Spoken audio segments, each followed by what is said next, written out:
Salut à tous, c'est Ciné Marvel, bienvenue dans cette toute nouvelle vidéo, cette toute nouvelle critique, sans spoiler puis avec, de la série WandaVision, créée par Jacques Schaeffer, et mettant en scène Elizabeth Olsen, Paul Bettany ou encore Catherine Hahn dans les rôles principaux.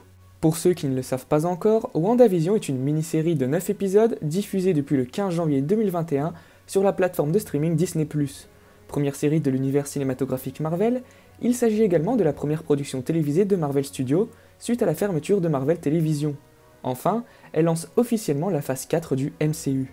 La série mélange le style des sitcoms classiques avec l'univers Marvel. Wanda Maximoff et Vision, deux super-héros menant une vie des plus normales, commencent à se douter que celle-ci n'est pas aussi parfaite qu'elle n'en a l'air. À l'extérieur du champ de force de forme hexagonale, établi tout autour de la petite ville de Westview dans le New Jersey, le SWORD, dirigé par l'implacable Tyler Hayward, et le FBI s'activent pour tenter de percer le mystère avec l'aide de Monica Rambeau, de l'astrophysicienne Darcy Lewis et de l'agent du FBI Jimmy Woo. Avant de commencer, je vous invite tout naturellement à vous abonner à la chaîne, sans oublier d'activer la cloche des notifications pour être tenu au courant des prochaines sorties. Fans de Marvel, vous êtes les bienvenus. Vous pouvez également me soutenir en likant cette vidéo. Bref, passons sans plus attendre à la critique. Pour vous faire part de mon avis général sur cette série, je la trouve vraiment très bonne. Certes, elle n'égale pas les meilleurs films du MCU, mais elle propose quelque chose de neuf, d'original et d'extrêmement divertissant. Ce fut un réel plaisir d'attendre un nouvel épisode chaque vendredi, qui ne pouvait jamais décevoir. En effet, le côté sitcom est bien trouvé et s'intègre parfaitement à l'univers Marvel, chose que l'on pouvait craindre au premier abord. Évidemment, dans ces deux derniers épisodes, WandaVision nous offre du grand spectacle, comme toujours avec le MCU. Mais il est bien amené et ne se limite pas seulement à un combat bourrin décérébré, loin de là. Tout d'abord, je trouve le scénario très bien écrit et vraiment passionnant du début à la fin. On prend plaisir à suivre l'histoire de Wanda et Vision, et nous sommes comme eux dans l'incompréhension quant à ce qui leur arrive. La véritable originalité du show vient bien sûr du mélange entre sitcom et genre super-héroïque, mélange tout à fait remarquable, mais très risqué. Cette prise de risque fait extrêmement plaisir, puisque beaucoup critiquent le côté formaté des films du MCU.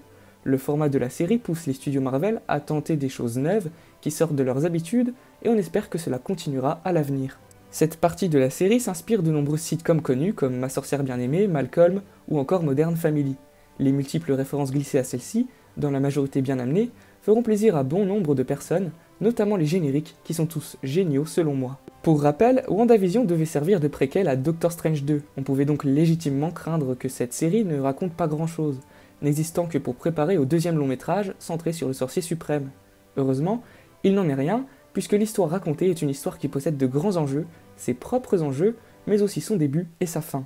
Le véritable point fort de WandaVision est ses personnages, notamment Wanda qui est très intéressante à suivre et pour qui on a un grand attachement. D'abord présentée comme un Avenger de second plan, elle a désormais l'occasion de briller et son évolution au fil des épisodes est plutôt pertinente. Les scénaristes explorent aussi sa psychologie et son instabilité mentale due à son passé difficile, notamment dans l'épisode 8. Enfin, on peut souligner les mystères et indices, souvent de fausses pistes, présents tout au long du show et qui participent à l'engouement qu'il y a eu autour de ce dernier. Il y a également de nombreux clins d'œil qui feront plaisir aux fans du MCU et de Marvel en général. En ce qui concerne la mise en scène, Matt Shakman, qui réalise tous les épisodes, parvient habilement à retranscrire le style des sitcoms.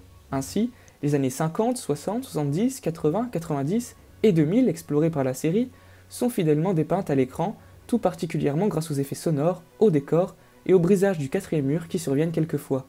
Les mouvements de caméra sont adaptés à l'époque de la sitcom explorée. Il faut donc saluer les efforts faits pour immerger complètement le spectateur dans l'œuvre et ne rien laisser au hasard.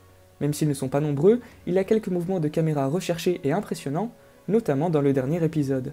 Les effets spéciaux sont incroyables et pour la plupart irréprochables. Avec un budget de 225 millions de dollars, WandaVision rivalise avec les blockbusters et ne ressemble aucunement à une série lambda, entre guillemets, qui nous met sous les yeux des effets spéciaux pourris.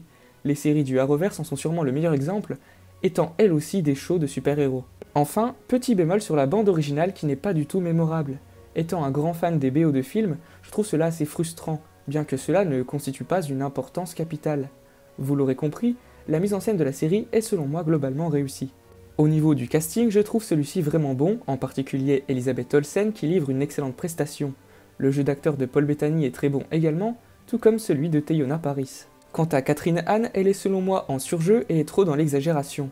Cela passe bien dans la partie sitcom, mais dans la partie réelle, entre guillemets, elle est trop caricaturale. En conclusion, la série WandaVision est d'après moi excellente, grâce à un scénario très bien écrit et entouré de mystères, une mise en scène soignée et pertinente, ainsi qu'à un casting qui se donne à fond dans tous les épisodes, et qui semble s'éclater lors des moments de sitcom, qui sont par ailleurs amenés avec une grande justesse. C'est la fin de cette critique sans spoiler. Si vous n'avez pas vu WandaVision, je vous invite à quitter la vidéo après l'avoir bien sûr liké et partagé.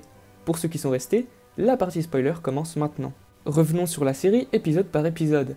Les 3 premiers sont axés intégralement sur la sitcom, même si divers mystères nous sont présentés, comme l'hélicoptère rouge du SWORD ou encore l'apiculteur portant le logo de cette même agence sur le dos.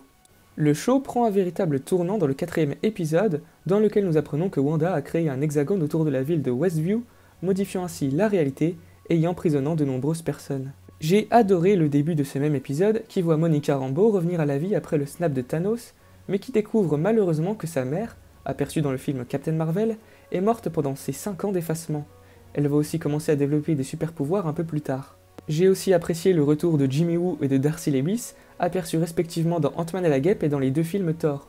Ce trio va tenter de tout faire pour comprendre la situation et aider Wanda, tandis que le directeur du SWORD, Tyler Hayward, désire tuer cette dernière.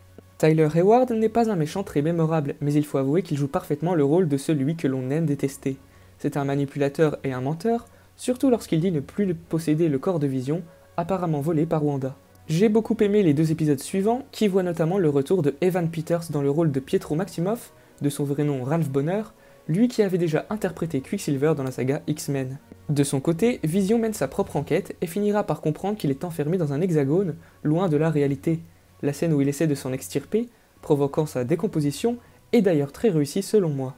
Je n'ai pas grand chose à dire sur l'épisode 7, si ce n'est que c'est dans celui-ci qu'Agnès se révèle être Agatha Harkness, une sorcière qui désire posséder les pouvoirs de Wanda et qui est à l'origine du retour de Pietro. Dans l'épisode 8, Wanda revit des scènes de son passé, des scènes qui l'ont traumatisée, que nous connaissons pour la plupart, mais qui sont à l'origine de sa profonde tristesse. Il semble également qu'elle possède ses pouvoirs de Scarlet Witch depuis sa naissance. On apprend enfin que c'était une grande fan de sitcom, d'où leur présence dans la série. Enfin, l'épisode final est tout simplement excellent, nous offrant un combat épique entre Agatha Harkness et Wanda, qui devient enfin la véritable sorcière rouge. L'affrontement entre les 2 visions est également épique.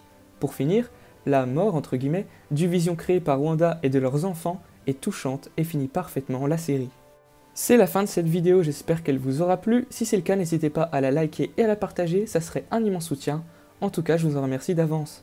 Je n'ai pas parlé des scènes post-génériques du dernier épisode, c'est volontaire car une vidéo leur sera consacrée. Dites-moi dans les commentaires ce que vous avez pensé de WandaVision, ça m'intéresse beaucoup.